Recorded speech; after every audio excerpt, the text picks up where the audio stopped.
안녕하세요. 보금자리교회 이상준입니다. 오늘은 여러분과 함께 요한계시록 2장 18절에서 29절까지의 말씀을 같이 살펴보도록 하겠습니다. 오늘은 이제 그 네 번째 두아디라 교회를 향한 예수님의 말씀인데요. 먼저 우리 본문을 읽고 우리 같이 그 내용을 천천히 살펴보도록 하겠습니다. 같이 읽을까요? 두아디라 교회의 심부름꾼에게 이렇게 써 보내라. 그 눈이 불꽃과 같고 그 발이 노새와 같으신 분, 곧 하나님의 아들이 이렇게 말씀하신다.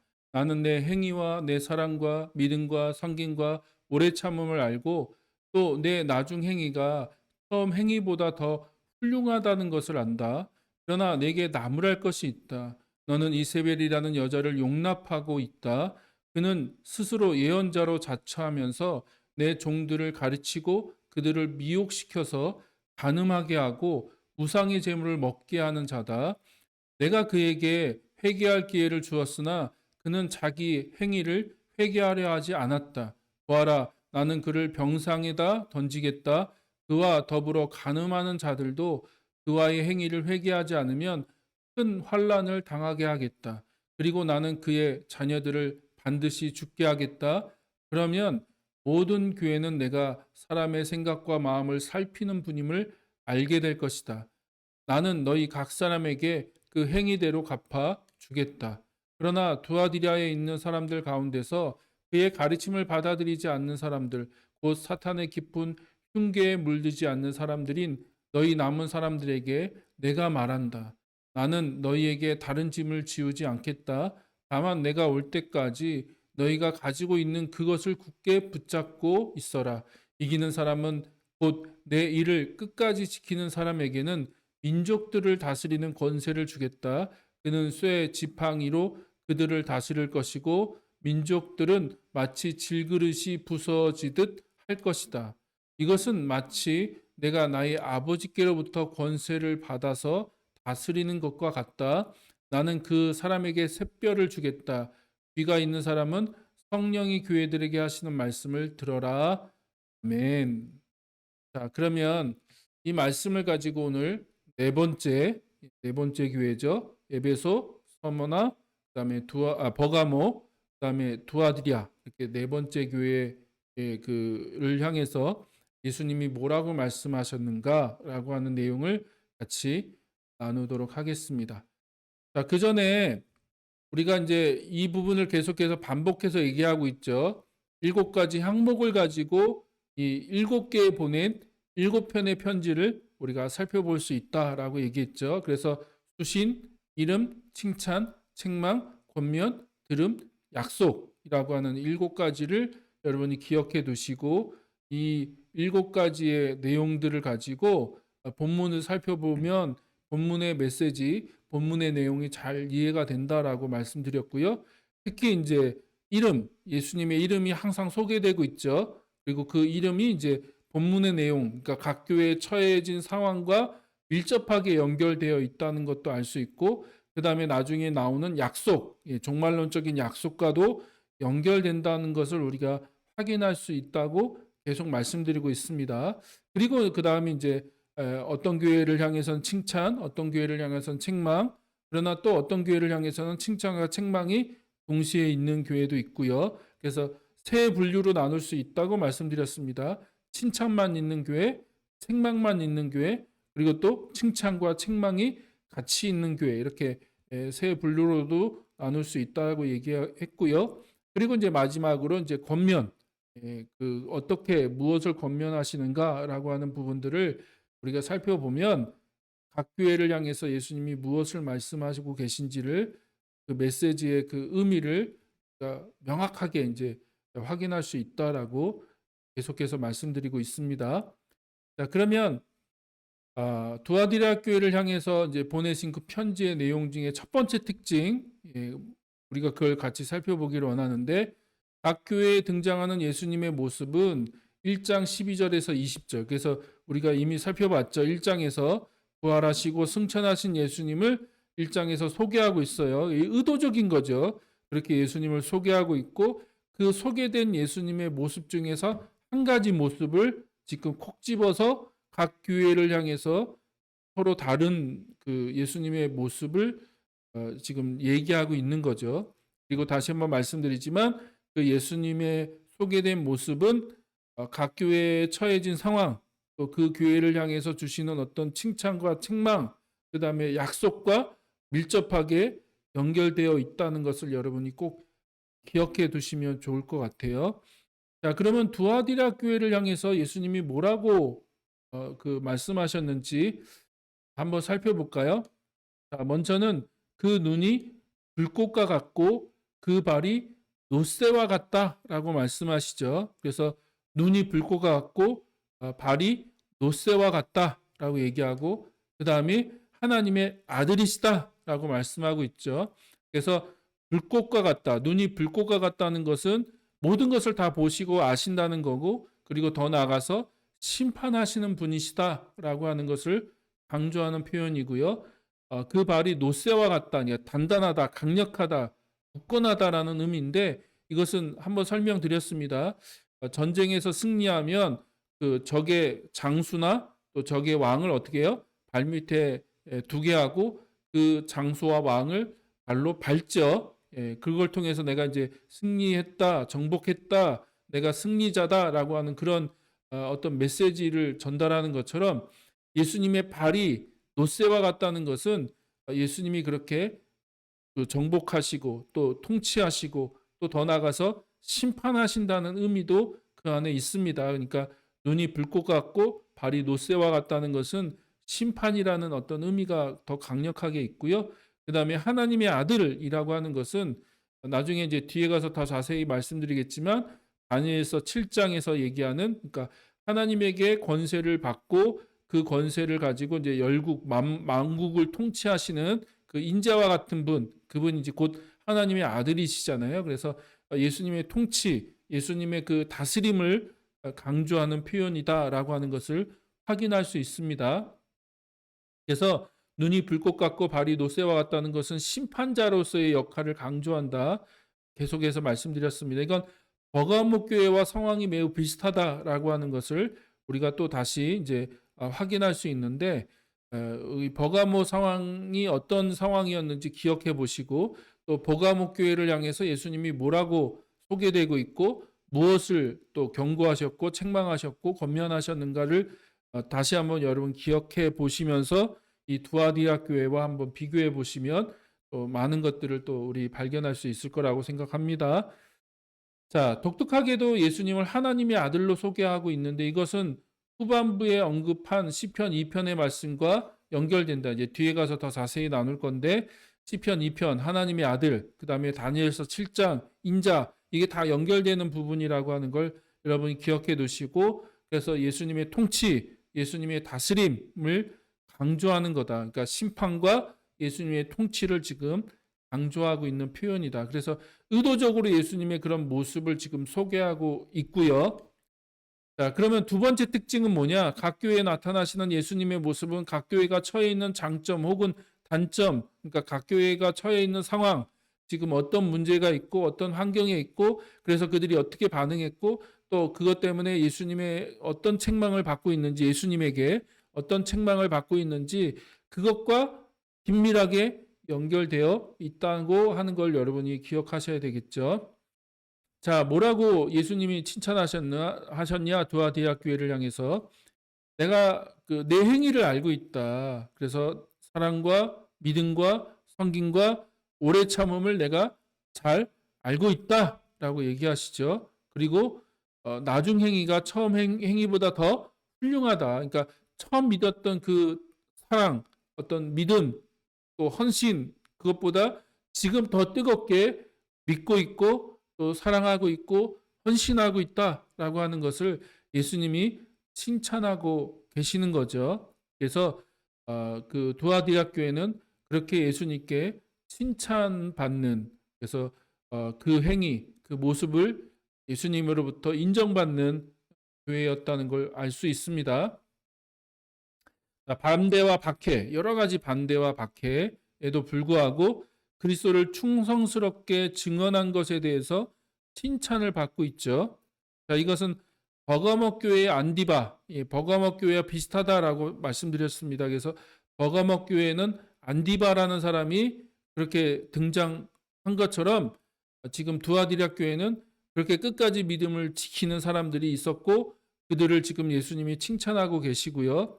그다음에 나중에 13장에 가서 살펴보겠지만 짐승에게 박해를 받는 성도들이 등장해요. 그런 어떤 교회의 모습을 다시 한번 이야기하고 있죠. 그래서 교회는 이 땅에서 계속 박해와 반대와 핍박과 그런 어떤 고난을 받게 되어 있죠. 그리고 그런 상황 속에서 그들이 끝까지 믿음을 지킨 것에 대해서 지금 지키고 있는 것에 대해서 예수님께 칭찬을 받고 있는 겁니다. 자, 그러나 안타깝게도 칭찬만 받은 교회가 아니라 책망도 받았는데 어떤 책망을 받았나요? 이세벨이라고 하는 여자를 용납하고 있는 것에 대해서 지금 책망을 받고 있죠. 어떤 책망을 받았나요? 이세벨이라고 하는 여자를 용납한 것에 대해서 예수님께 책망을 받고 있고요. 자, 간음하게 했다. 그러니까 이세벨이라고 하는 그 여자를 용납하게 함으로 인해서 교회 안에 간음을 행하게 하고 그 다음에 우상의 제물을 먹게 했다라고 말씀하고 있죠. 자, 계속해서 버가모 교회와 비교가 된다고 그랬습니다. 버가모 교회에선 발람의 가르침을 따르는 자들이 있었던 것처럼 두아디라 교회에서는 이세벨의 그런 영향력, 이세벨의 잘못된 가르침을 받아들이고 그 길을 걸었던 자들이 교회 안에 존재했다라고 얘기하고 있죠. 자, 이것은 이제 실제적인 교회 안에 진짜 뭐 발람이 있었고 이세벨이 있었다는 얘기가 아니잖아요. 그러니까 교회 안에 발람이라고 하는 뭐 거짓 선지자나 거짓 교사가 있어서 초대교회를 어렵게 하거나 어지럽게 한 것도 아니고 또 이세벨이라고 하는 진짜 여 선지자가 또 여 교사가 있어서 교회를 어지럽고 또 복잡하게 한 게 아닌 거죠. 그렇게 한 게 아닌데 지금 구약의 발람의 예를 들고 이세벨의 예를 들어서 지금 그것을 비유적으로 얘기하고 있는 거죠. 자, 그럼 구약의 이세벨 이는 어떤 존재입니까? 그 이스라엘 백성 안에 그 우상 숭배를 가지고 들어오게 해서 어떻게 해요? 이스라엘 백성들이 타락하게 만든 것처럼 지금 두아디라 교회 안에 우상 숭배라고 하는 이 간습에 대해서 타협할 것을 종용했던 그런 사람이 있었다는 거죠. 그게 여자일 수도 있고 또 어떤 지도자 또 잘못된 교사일 수 있죠. 어떤 그들은 지금 그 당시 아시아의 교회 도시들 안에 그 팽배했던 우상 숭배에 대해서 뭐 그렇게 어렵게 생각하냐, 뭐 그렇게 빡빡하게 살아야 되느냐. 우리가 뭐 회심 전, 그러니까 구원 믿기 전부터 우리가 뭐 그렇게 해왔는데 하루아침에 그걸 다 버리고 그걸 하지 않으면 이게 너무 어려워지고 너무 여러 가지 것들이 힘들어지지 않냐. 이 정도는 괜찮을 거다라고 하는 그런 수용, 타협의 그런 메시지를 전하는 자들이 있었고 그런 이세벨의 가르침에 교회가 반응해서 그렇게 우상 숭배하고 간음하는 자들이 교회 안에 있었다는 거죠.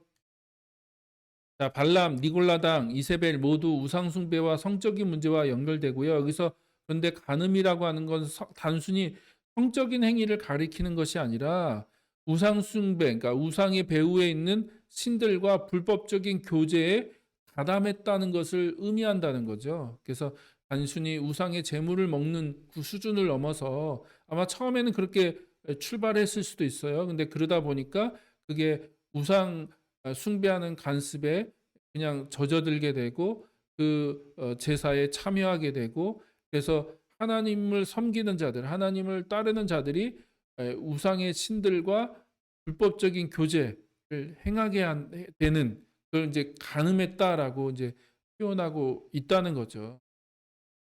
그런 일들을 행하게 만든 이세벨이라고 하는 그런 지도자가 있었다고 얘기하고 있는 거죠. 자, 그러면서 계속 뭐라고 책망하십니까? 21절을 보니까 회개할 기회를 주었다는 거예요. 예수님이 그들에게 회개할 기회를 주었으나 그러나 안타깝게도 회개하려 하지 않았다는 거죠. 그러니까 그 이세벨에게도 회개할 기회를 줬고 그리고 그 이세벨의 가르침을 따르는 자들에게도 회개할 기회를 주었지만 그들은 회개하려 하지 않았다라고 말씀하고 있죠. 그래서 그와 더불어 간음하는 자들이 오히려 더 생겼고 예수님은 그런 사람들의 생각과 마음을 살피는 분이시다라고 하는 것을 다시 한번 강조하고 있다. 그리고 뭐라고 얘기합니까? 그 행위대로 내가 갚아 주겠다라고 말씀하고 있죠. 그래서 이것도 앞에서 얘기했습니다. 예수님은 사람의 생각과 마음을 다 아시는 분이시죠. 그 동기, 그 행위 너머에 있는 생각, 그것들을 다 아시는 분이세요. 왜요? 눈이 불꽃과 같은 분이시기 때문에 그 모든 것들을 다 아시는 분이시고 아실 뿐만 아니라 어떻게 해요? 그 행위대로 심판하신다는 거예요. 심판하신다. 문제는 이와 선지자가 회개하기를 거부했다는 것이고 더 나아가 이세벨의 가르침을 따르는 자들이 있었다는 거죠. 그런 자들도 있었고 그들도 회개하려 하지 않았다. 그러나 예수님은 계속해서 지금 어떻게 하고 계시는 거예요? 그들에 대해서 경고하고 계시는 거죠. 경고. 경고한다는 건 뭐예요? 책망한다는 건 돌이키라는 거예요. 돌이켜라. 회개해라. 그러니까 그들에게 회개할 수 있는 기회를 좀 주시는 거죠. 그래서 아주 강력하게 경고하고 계시고 우리는 하나님의 의로우신 분노에 대해서 거룩한 두려움을 가져야 된다는 거죠. 그러니까 그것에 대해서 경고하고 회개할 기회를 줬지만 그러나 그들이 돌이키지 않을 때 어떻게 하세요? 그것에 대해 그 행위에 대해서 예수님이 또 하나님이 심판하시겠다. 그 행위대로 갚아주시겠다라고 말씀하신다는 거죠. 그래서 그 발이 노새와 같다. 그래서 단단하다, 강력하다. 그래서 그렇게 회개하지 않는 자들, 그 돌이키지 않는 자들을 예수님이 심판하실 것이다라고 하는 분명한 경고의 메시지를 지금 던지고 있는 것이죠. 자, 그 다음은 이제 권면입니다. 경고로 끝나지 않고 이제 세 번째 권면하시죠. 칭찬과 또 경고와 또 책망, 그 다음에 권면인데, 자, 뭐라고 권면하세요? 다행히도 두아디라에 있는 사람들 가운데 그의 가르침을 받아들이지 않는 사람들이 있었다는 거예요. 곧 사탄의 깊은 흉계에 물들지 않는 사람들. 그러니까 이세벨의 가르침을 따르지 않는 사람들이 있었다는 거죠. 그 가르침, 잘못된 가르침에 그걸 따르지 않고 그 길을 걷지 않았던 사람들. 그러니까 원래 그들이 받았던 그 진리, 그 복음에 의해서 계속해서 그 믿음의 길을 걷는 지금 걷고 있는 그런 사람들이 두아디라 교회에 존재한다는 거죠. 그리고 그들을 향해서 뭐라고 말씀하세요? 그것을 굳게 붙잡고 있으라는 거예요. 굳게 붙잡고 있어라. 그러니까 지금 그들이 지금 여기까지 잘 했는데 그것처럼 앞으로도 계속해서 붙잡고 있으라라고 예수님이 말씀하고 있죠. 자, 그래도 그 중에는 아직도 이세벨의 가르침에 깊이 빠져 있지 않은 자들이 남아 있었고요. 남은 자들, 그들은 주님이 다시 오실 때까지 타협하지 않는 태도를 굳게 지켜야 한다는 거죠. 그러니까 타협하면 안 된다는 거예요. 그들이 그것에 대해서 절대 타협하지 말고 지금 잘하고 있는 것처럼 끝까지 그 믿음을 굳게 붙잡고 나가라라고 지금 예수님이 그들에게 권면하고 계시는 거죠. 자, 그리고 이제 세 번째로 세 번째 특징은요.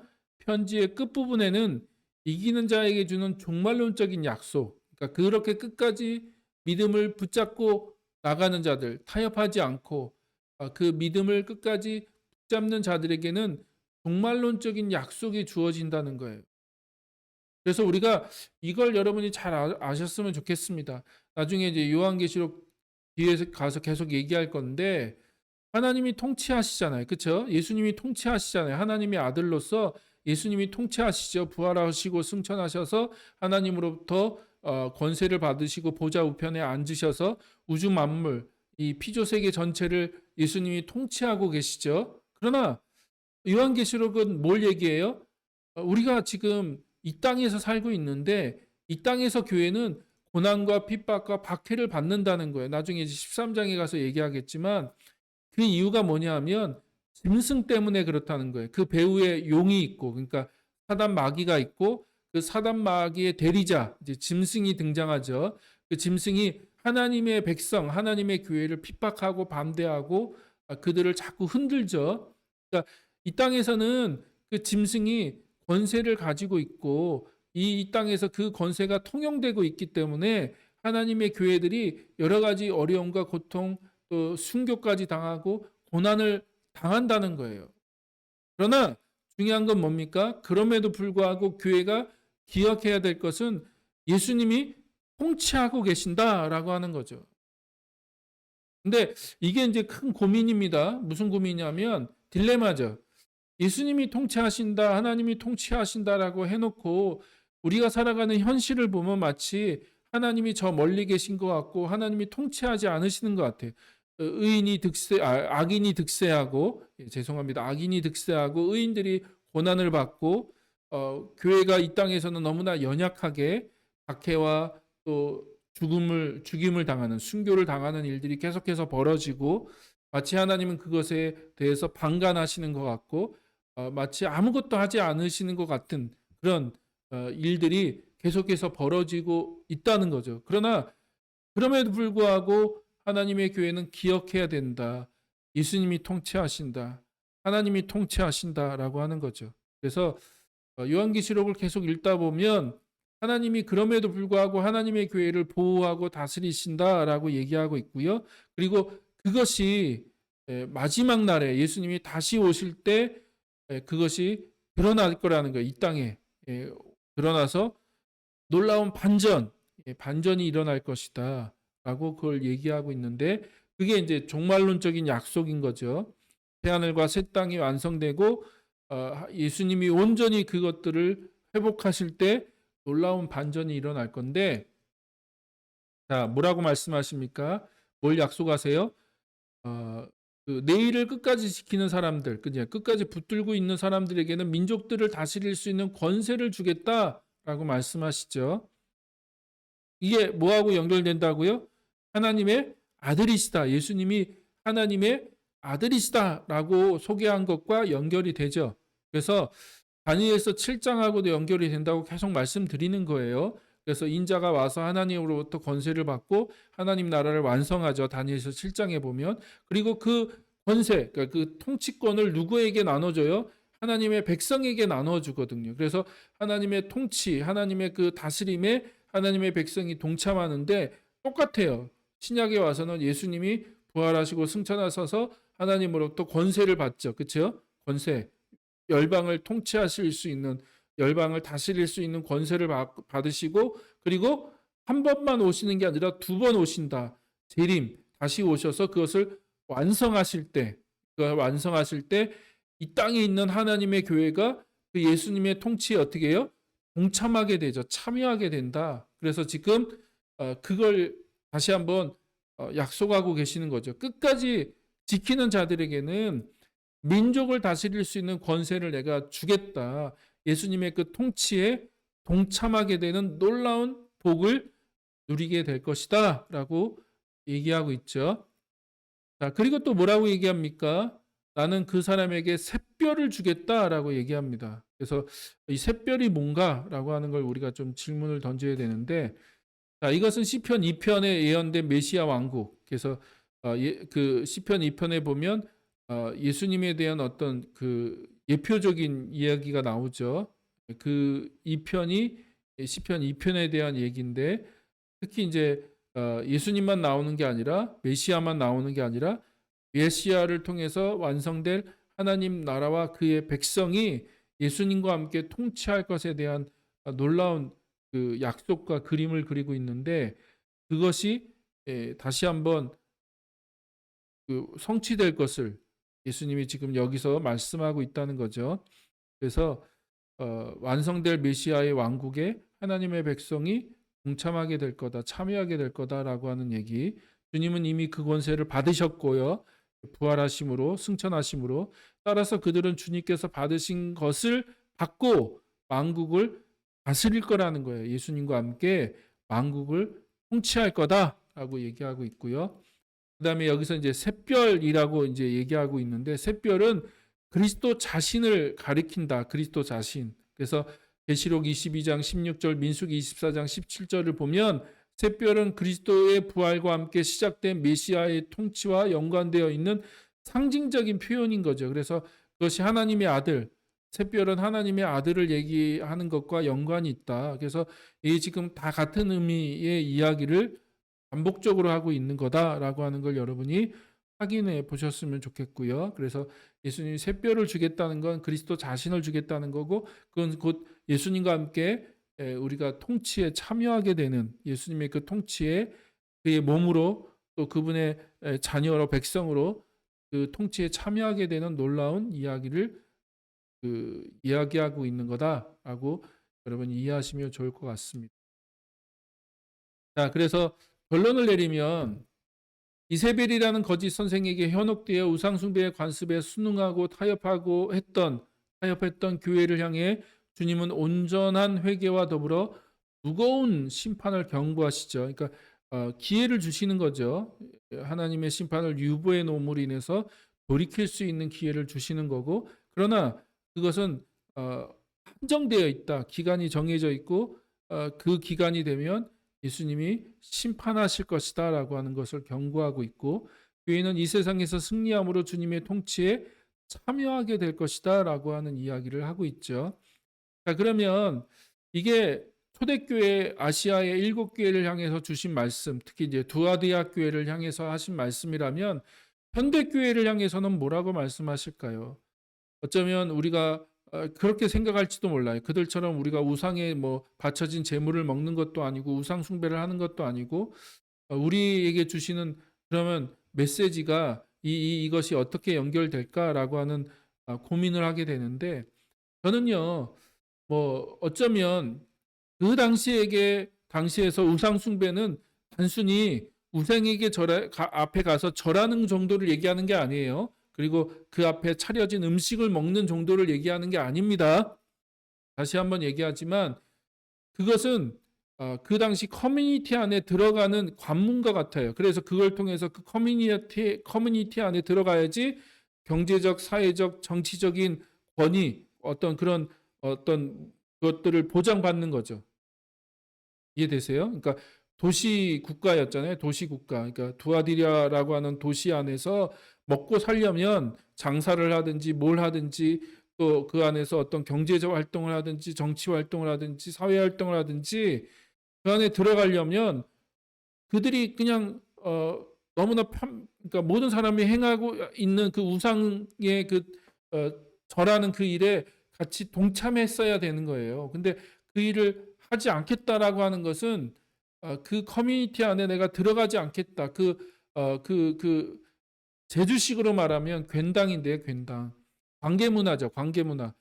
단순히 관계 문화만을 얘기하는 게 아니라 그 괜당 안에는 사회, 경제, 문화, 그 정치 다 얽혀 있기 때문에 그 괜당 안에 들어가야지 제주도에서 살아갈 수 있는 것처럼, 당시 각 도시 안에는 그런 길드, 상인 길드가 존재했고, 그 상인 길드가 주최하는 것이 각 그들이 모시는 신에게 그 제사를 지내는 거였거든요. 그리고 그게 참여할 때 그 길드 안에 같이 동참할 수 있는 거죠. 근데 내가 그것을 하지 않겠다는 것은 경제적인 그 어려움을 겪겠다는 거예요. 이해되시죠? 그러면 오늘날 우리에게는 그런 비슷한 게 뭐가 있을까요? 저는 자본주의라고 생각합니다. 우리가 현대교회가 자꾸 자본주의를 하나님의 축복인 것처럼 얘기하고 하나님을 섬기는 것과 또 하나님이 주신 복을 자본주의식으로 얘기하는 건 저는 이게 맞지 않아요. 자본주의는 물질을 섬기는 거잖아요. 하나님의 자리에 돈을 갖다 놓는 거고 물질을 갖다 놓는 거거든요. 근데 어떻게 교회가 자본주의를 하나님과 겸하여 섬길 수 있냐? 예수님이 돈과 하나님을 동시에 섬길 수 없다고 얘기한 것처럼 자본주의는요, 하나님을 같이 섬길 수 없는 거예요. 근데 마치 이것이 큰 축복인 것처럼 얘기하고, 그래서 그 자본주의, 물질주의, 세상의 가치가 교회 안에 들어와서 얼마나 지금 교회를 어지럽게 하고 그것이 하나님이 주신 복인 양 얘기하면서 교회가 얼마나 타락했습니까? 제가 세게 얘기해서 죄송합니다. 그러나 분명히 들으십시오. 이세벨의 그 가르침에 현혹되어서 두아디라 교회 안에 그 가르침을 따르는 자들이 있었고, 그들을 향해서 예수님이 회개할 기회를 주겠다고 말씀하시잖아요. 그러나 그가 끝까지 회개하지 않으면 내가 너희들을 심판하겠다라고 얘기한 것처럼요. 많은 분들이요, 우리가 한번 예수님을 영접해서 구원받고 죄 용서함을 받았으니까 우리는 영원히 그 하나님의 심판에서 면제받았을 것처럼 얘기해요. 그렇지 않습니다. 그렇지 않아요. 우리는 심각하게 이 교회가 지금 어떤 죄를 저지르고 있는지에 대해서 고민해야 되고, 그 죄에 대해서 회개하지 않으면 두아디라 교회를 향해서 경고하신 것처럼 내가 그들을 심판하겠다라고 하신 것처럼, 내 눈이 불꽃 같다, 내가 너희들의 그 동기와 생각과 마음 다 안다는 거예요. 겉으론 하나님의 이름으로 포장하고 있지만 그 배후에 얼마나 탐욕스러운 것들이 있는지, 어떤 동기가 있는지, 어떤 생각이 있는지, 그리고 또 그들이 어떻게 행동하고 있는지를 다 안다.